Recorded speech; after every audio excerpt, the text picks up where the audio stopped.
Halo guys, ketemu kembali bersama saya Romo Matius di podcast Romo Matius. Kali ini saya akan bincang-bincang dengan Monsinyur Aloysius Murwito.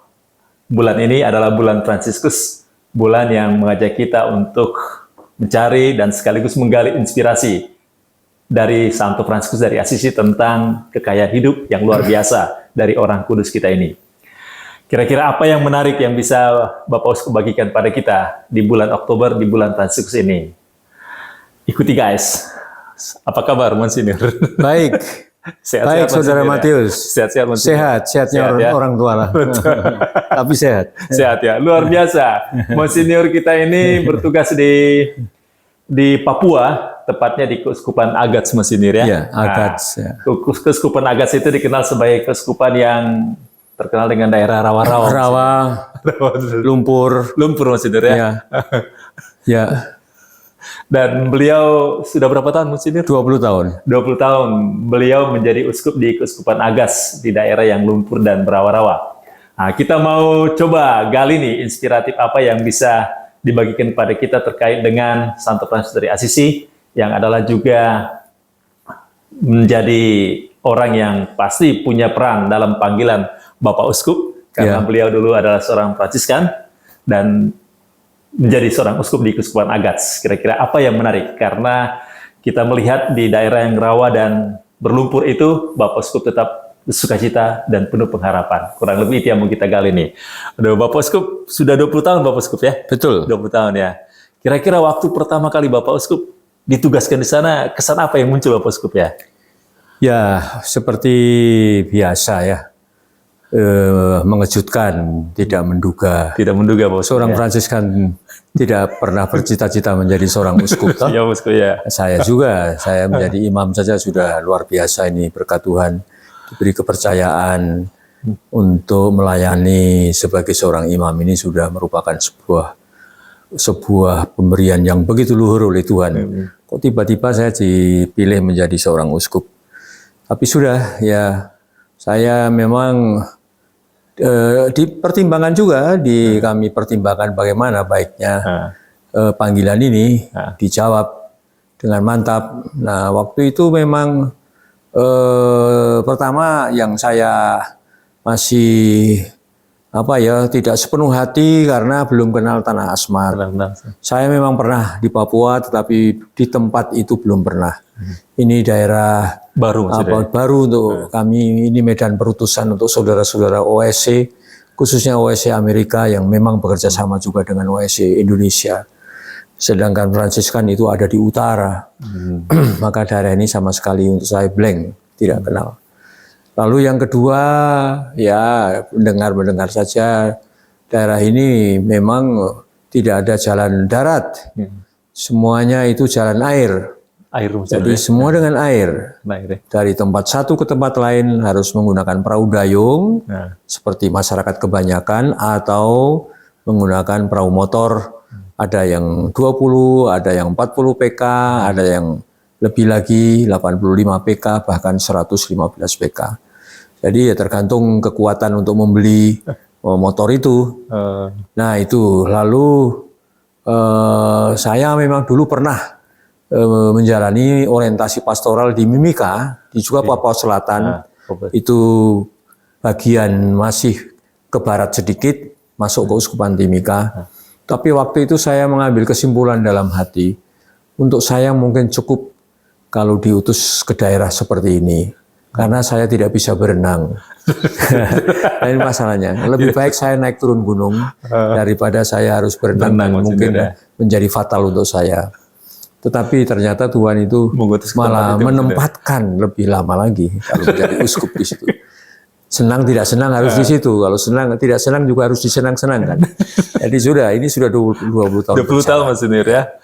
Artinya waktu itu kaget juga. Kaget juga. Keputusan itu Monsinyur ya, dari Vatikan ya. Iya, dari Vatikan. Tetapi, ada penolakan Monsinyur tidak? Ada penolakan juga. Saya minta pertimbangan dengan rekan-rekan. Ada yang mengatakan jangan ke sana. Ada yang mengatakan begitu. Ada juga yang melihat dari sisi kekuatan ekonomi keuskupan ini, nggak bisa berdiri sendiri. Semuanya tergantung kepada pimpinan gereja setempat untuk segala pengeluaran demi pelayanan ini. Maka ini juga sudah, wih, kalau begitu bagaimana? Lalu juga ditantang dengan medan yang begini, harus lewat laut dengan ombak-ombak segala, bagaimana? Nah begitulah. Saya minta waktu, terus terang saya minta waktu sama nunsius waktu itu. Ambil waktu sedikit untuk karena mengejutkan. Tapi sudah, saya minta pertimbangan. Tapi yang saya terima pertimbangan dari seorang saudara, terimalah dengan iman, bukan dengan pertimbangan manusiawi. Dengan iman. Iya, terima dengan iman.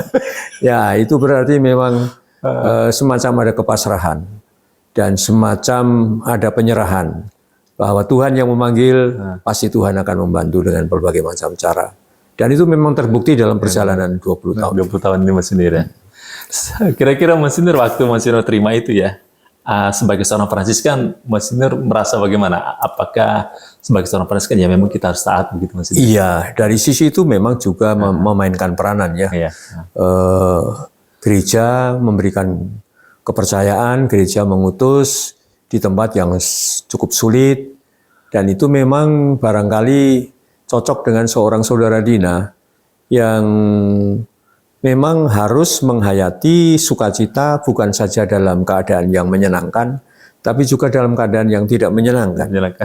Itu sudah ditunjukkan juga dalam kesaksian Bapak Fransiskus ya, bahwa kalau kamu tidak diterima oleh orang, kamu harus tetap bergembira. Kalau kamu kedinginan, kamu harus bergembira. Kalau kamu dimaki-maki, kamu tetap harus bersukacita. Begitu. Jadi sukacita sejati maksudnya. Ini ya sukacita sejati itu juga main peranan ya. Sebuah kontradiksi maksudnya. Tetapi ternyata memang dalam perjalanan itu tidak seperti apa yang dibayangkan pada awal. Semakin at home tinggal di Asmat, semakin menikmati Mas Sinir ya. Ya, semakin senang, semakin bukan saja kita berpikir apa yang sesungguhnya menguntungkan pada saya, tetap bukan saja berpikir mengenai hal-hal yang memberatkan, tapi juga ternyata di situ kita berjumpa dengan kekayaan nilai hidup. Nah ini yang kadang-kadang kita tidak pikirkan. Ternyata Asmat itu kaya dalam pertama nilai-nilai kehidupan, juga medannya itu membuat juga diri orang sehat. Kalau kita ke Jakarta, saya tidak tahu ya, dengan polusi yang seperti ini, dengan padatnya lalu lintas seperti ini, mau tidak mau pasti mempunyai pengaruh terhadap udara. Pasti mencemari. Ya, sementara di Asmat amat fresh. Ya betul. Lalu ada ikan-ikan. Orang selalu mengatakan kalau makan ikan sehat, dan memang ikan itu ada di Asmat. Jadi kurang apa lagi? Ya. Lalu lihat dari sini budaya yang amat mengagumkan. Orang Asmat itu orang yang punya daya cipta tinggi sekali dan membentuk sebuah seonggok kayu. Begitu lalu bisa diubah menjadi sebuah patung yang amat indah dari sisi estetika, tapi juga dari sisi dari sisi sebetulnya kalau dihargai dengan uang komersial sebetulnya itu punya nilai tinggi sekali. Maka saya semakin menikmati dalam perjalanan ini. Ya. Tentu saja tetap itu ada tantangan, tetap ada kesulitan. Tetapi itu lebur dalam suasana pada umumnya yang menyenangkan. Tantangan apa tadi Mas Sinir yang paling Mas Sinir rasakan ya? Tantangan yang pertama itu adalah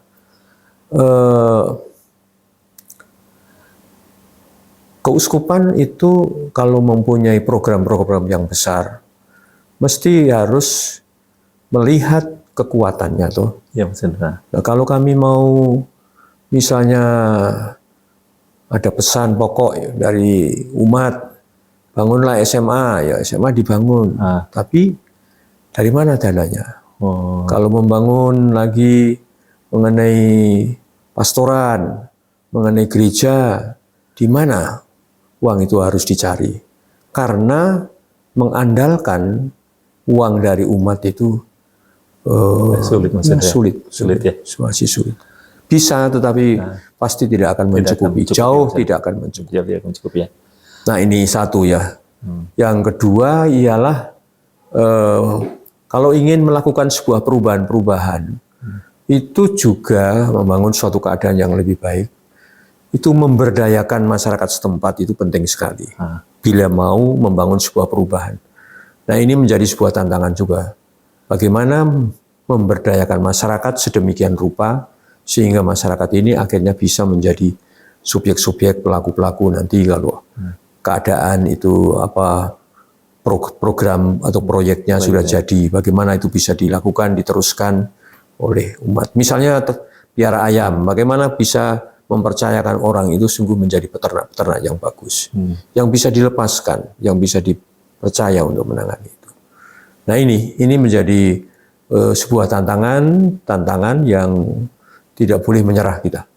Kan mereka itu kulturnya, budayanya meramu, Mas Sudar ya. Iya betul. Menjadi peternak itu gampang nggak Mas Sudar ya? Ya itu justru itu menjadi sebuah tantangan karena masyarakat pada dasarnya adalah peramu. Peramu ya. Artinya masyarakat memang sudah lama bertahun-tahun bahkan berpuluh-puluh tahun itu cara hidupnya itu dimanja oleh alam dalam arti tertentu. Iya, mereka makanan pokoknya adalah sagu, tetapi tidak perlu menanam sagu karena hutan sudah menyediakan. Ada, tinggal ambil ya. Tinggal ambil. Nah itu orang di luar mengatakan, aduh pohon sagu ditebangi terus nanti habis ya. Nyatanya sampai sekarang juga tidak habis, masih ada juga. Yang kedua, masyarakat itu makan lauknya harus ikan. Tidak perlu bikin kolam ikan karena semua kampung memangku sungai atau memangku laut. Oh, dan sungai bukan sungai kecil, sungai yang 200-an, 300-an meter lebarnya. Jadi banyak ikan di dalamnya. Ada udang, ada ikan. Di tanah-tanah lumpur juga ada kepiting. Jadi mencukupi untuk itu. Nah, sekarang ini zamannya berubah.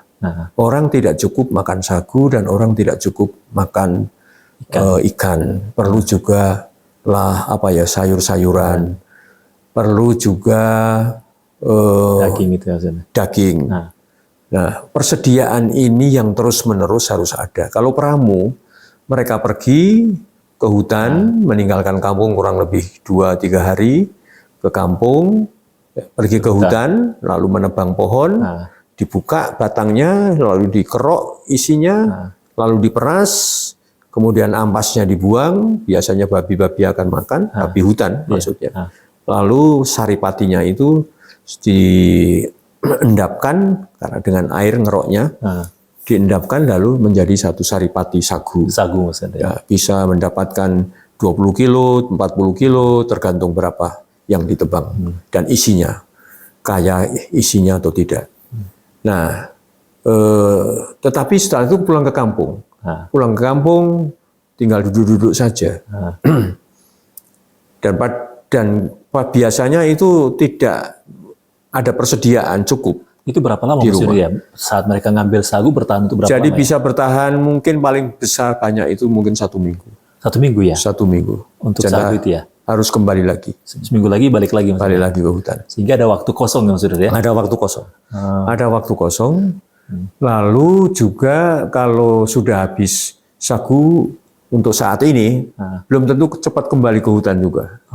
Jadi disitulah ada kekosongan-kekosongan yang membuat mereka itu stok makan tidak selalu cukup. Karena persediaan makan tidak berkesinambungan. Iya maksudnya. Saya lihat di situ. Nah, maka sementara ada perubahan-perubahan, zamannya berubah, tidak seperti dulu lagi Asmat, kota Agats dan kota-kota di distrik-distrik itu menawarkan itu makanan pokok yang lain yang namanya beras itu. Beras maksudnya? Beras. Nah, mereka juga mendapatkan sumbangan-sumbangan beras dari pemerintah. Nah, mereka juga akhirnya makan ini alternatif ini, makanan pokok alternatif ini. Nah, kadang-kadang itu tergoda untuk tunggu sumbangan dari pemerintah beras ini, lalu tidak pergi ke hutan lagi. Nah, itu tergoda juga. Ya tergoda juga. Lalu ada makanan-makanan kaleng. Kadang-kadang mereka, yang lucu kadang-kadang mereka tangkap ikan, ikannya dijual, uangnya dibeli makanan kaleng. Jadi mereka beli ikan kaleng Mas Nur ya. Iya. Tapi tadi Mas Nur itu Sekali-sekali. mengajak mereka berubah tentang ternak ayam itu gimana Mas Nur? Tetapi kemudian begini, jadi mereka ada perubahan-perubahan yang menuntut bahwa tidak cukup mereka mencari sagu dan menjaring ikan, mesti mencari cara-cara yang lain. Dan makan kan tidak hanya nasi dan lauk ikan toh, juga perlu sayur yang agak variasi. Sayur ya. Maka perlu diajarkan menanam sayur. Oh, sudah menanam sayur juga mereka? Sudah, mereka ya sudah coba diajarin itu. Oh. Dan daging ya, daging itu mereka memang tidak beternak pada umumnya. Tidak beternak babi. Tidak beternak ya. Karena kalau ingin makan babi mereka lari ke hutan. Oh, cari lalu pasang jerat ya. Berburu babi pasang hutan. jerat atau berburu. Nah, itu bisa dapat babi, bisa mendapat kasuari. Jadi ya begitu masih itu. Tetapi itu kan untung-untungan. Bisa dapat, bisa juga tidak. Sudah 2 hari, 3 hari belum tentu berhasil. Maka perlu ada sesuatu cara yang bagaimana supaya stok makan itu berkesinambungan. Maka perlu sedikit berkebun. Maka perlu sedikit beternak juga. Nah itulah, maka itu kan berarti membangun sebuah perubahan. Tetapi itu tidak bisa begitu saja. Itu memang harus ada pendampingan yang terus-menerus, ada penyadaran itu. Duduk bersama dulu, untung ruginya itu apa kalau ada makanan tambahan seperti ini. Nah ini musyawarah pastoral, sinode pastoral keuskupan itu amat menekankan mengenai pemberdayaan sosial ekonomi agar supaya makanan berkecukupan dan berkesinambungan. Ya.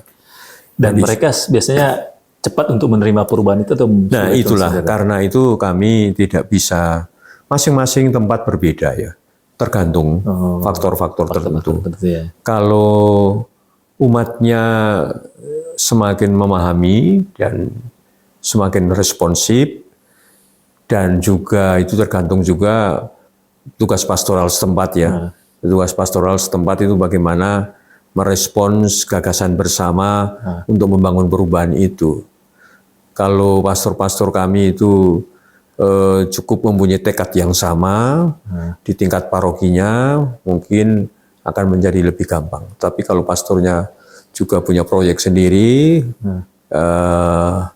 atau sibuk dengan yang lain-lain, maka ini juga belum tentu di kampung ini akan cepat seperti bisa diharapkan. Tapi ada kampung-kampung yang bisa, dan itu bisa ditunjukkan dengan secara visual, dengan gambar-gambar perubahan mereka maksudnya. Menanam ubi-ubian, menanam sayur, lalu bahkan kami kerjasama dengan Kementerian Sosial itu memelihara ayam. Ayam maksudnya.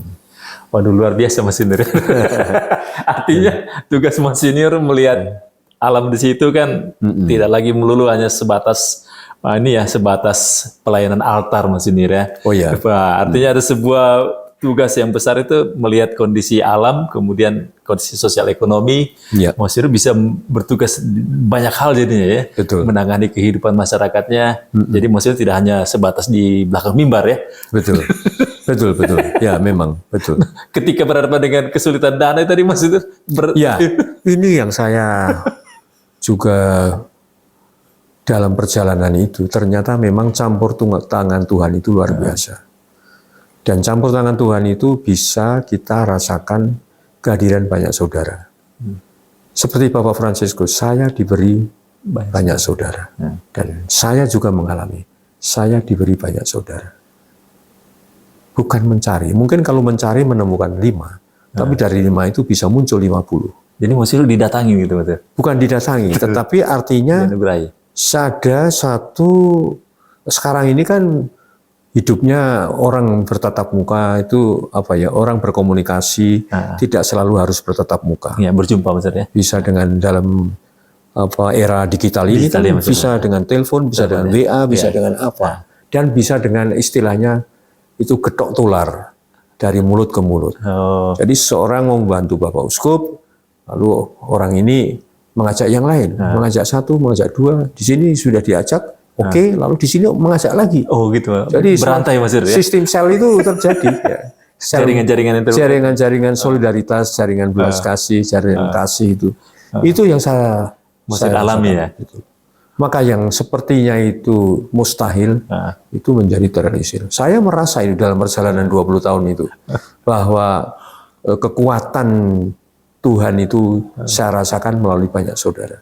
Dan itu yang memberanikan untuk masuk lebih jauh ke medan perutusan.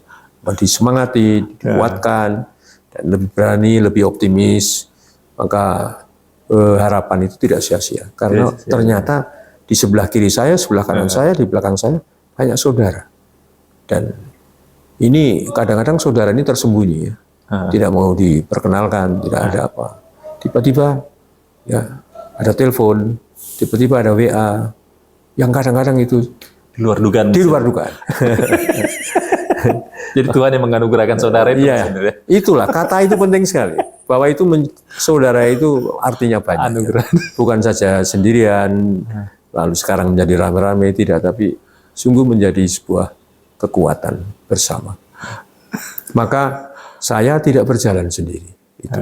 Dan Tuhan menyertai melalui banyak saudara yang diberikan kepada saya. Pernah nggak Mas Nur mengalami kehilangan sukacita dalam situasi yang Oh tentu itu? saja. Kalau dihadapkan langsung frontal itu ya pernah ya saya melewati laut ya. Hujan-hujan, ombaknya besar. Saya waktu itu dengan saudara Probo. Kapalnya kecil Mas Nur? Kapalnya kecil, waktu tahun-tahun pertama. Tahun-tahun pertama jadi uskup? Jadi uskup. Jadi saya pulang dari Ats menuju ke Agats lewat laut. Dengan Probo Mas Nur? Dengan Probo waktu itu masih ada. Dan dihantam ombak. Oh iya? Dengan satu suster. Dihantam ombak Mas Nur? Dihantam ombak. Dengan hujan deras. Saya mungkin ini sudah terakhir kalinya hidup di dunia ini. Oh, dihantam terbalik Mas Nur? Ya, begini terusan, terus. Sementara ada angin dan ada ombak itu begitu. Sampai saya minta drivernya, minta motorisnya untuk sedikit meminggir dulu. Meminggir itu kan tidak gampang, karena semakin dangkal. Dan semakin dangkal itu ombaknya semakin tinggi tuh. Jadi juga harus hati-hati itu. Kalau terbalik ya diseret lagi oleh ombak masuk ke dalam. Tapi aman Mas Nur? Aman? Aman, tapi waktu itu ya sudah saya pikir mungkin ini untuk terakhir kalinya.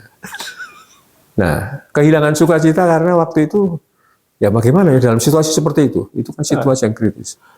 Saya memang punya moto in Deo speravi non timibo, ke dalam Tuhan, kepada Tuhan aku percaya, aku tidak takut.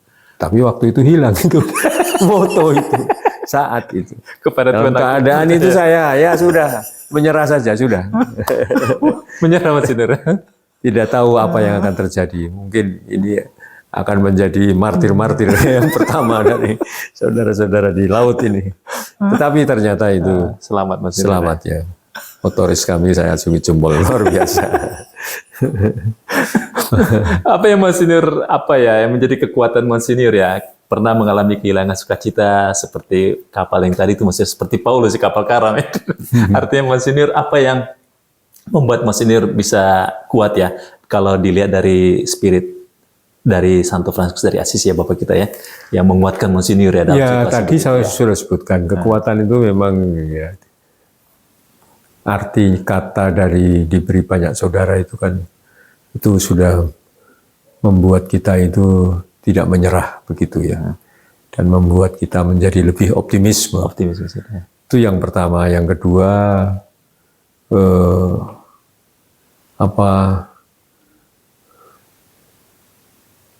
Asmat sendiri bukan sebuah tempat yang kosong begitu saja, tetapi banyak hal yang bisa dipelajari, banyak kekayaan yang bisa kami timba. Ini juga menjadi kekayaan. Orang Asmat makan yang tidak teratur, tapi selalu bisa bergembira, mempunyai karisma mengukir, mempunyai karisma menyanyi. Mereka banyak lagu-lagu yang dicetuskan oleh orang Asmat, main musik, pintar, selalu bergembira, cocok sekali dengan itu spiritualitas Fransiskan itu. Tidak pikir mengenai di rumah tidak ada makanan, selalu begitu. Bergembira, ya, bergembira. Nah, mengapa kita yang sebetulnya ada stok makan tidak bisa bergembira seperti itu? Jadi memang kita ditantang untuk punya daya tahan dalam sukacita, bukan sukacita itu dihilangkan oleh karena keadaan. Bisa bertahan karena orang Asmat sendiri menunjukkan bahwa mereka bisa tetap bergembira dalam keadaan berkekurangan. Itu yang saya rasa juga. Ya. Kalau harapannya Mas Yudo dari Mas Yudo terbantu memiliki harapan mulia, merawat harapan dalam situasi begitu bagaimana Mas? Ya, harapan dalam arti membangun keadaan perubahan ya, membangun perubahan-perubahan itu. Itu mungkin. Yang kesannya itu tidak mungkin, itu mungkin. Ya. Tetapi kita juga tidak usah mempunyai cita-cita yang muluk-muluk. Supaya harapan itu tidak terlalu jauh. Harapan itu adalah sedikit demi sedikit bisa dicicipi melalui perubahan-perubahan yang bisa diukur. Tidak begitu saja seperti membalikkan tangan keadaan itu. Tapi bisa dinikmati sambil berjalan, sambil berjuang. Kita bisa mengalami bahwa sepertinya ini ada denyut-denyut perubahan. Maka perubahan tidak harus langsung 100%. Tapi ada tanda-tanda yang membuat itu. Yang membuat kita tetap optimis. Ternyata di tengah-tengah kesulitan orang-orang setempat ada 1-2 yang bisa ditemukan. Ternyata di tengah kesulitan keuangan ada yang mau membantu. Tapi yang penting adalah harapan itu akan menjadi kenyataan, dan sedikit demi sedikit harapan itu akan muncul, dan ini berkat partisipasi banyak orang. Itu yang saya rasakan. Kalau kita sendirian, mungkin yang kita harapkan itu akan sia-sia. Tetapi kalau kita bersama dengan yang lain, bersama dengan umat, bersama dengan rekan imam, dan bersama dengan para saudara-saudari di tempat jauh yang mendukung kita dengan caranya sendiri, mungkin sekali. Sesuatu yang pasti maksudnya mungkin ya. Saya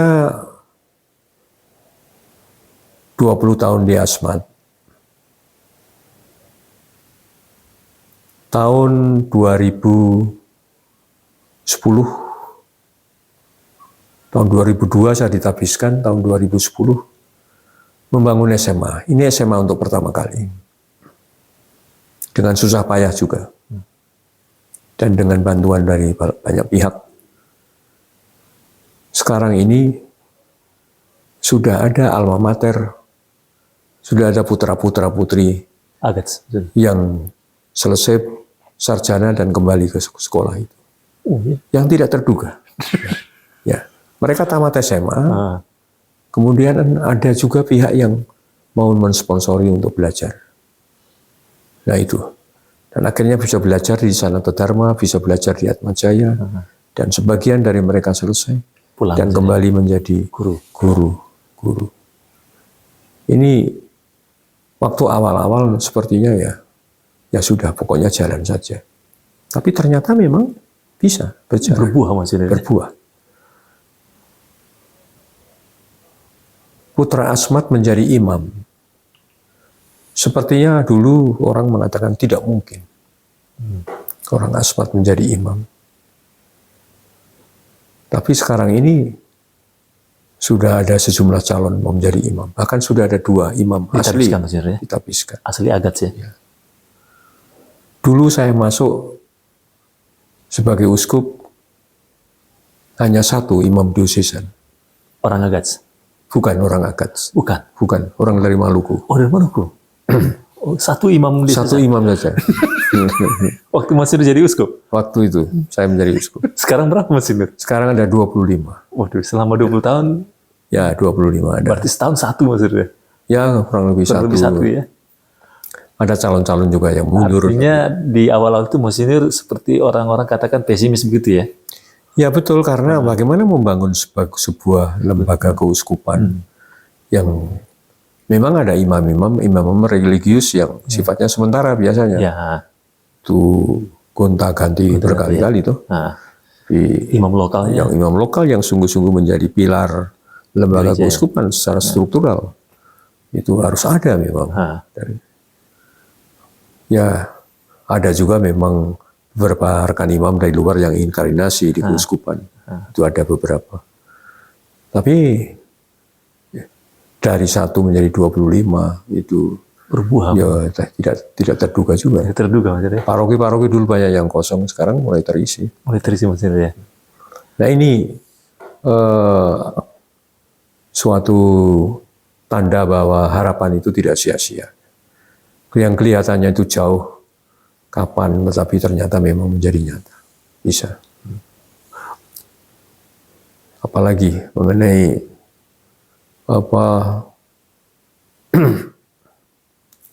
kami mau mengajak umat untuk menabung. Menabung maksudnya. Menabung karena itu mulai mendirikan kredit union.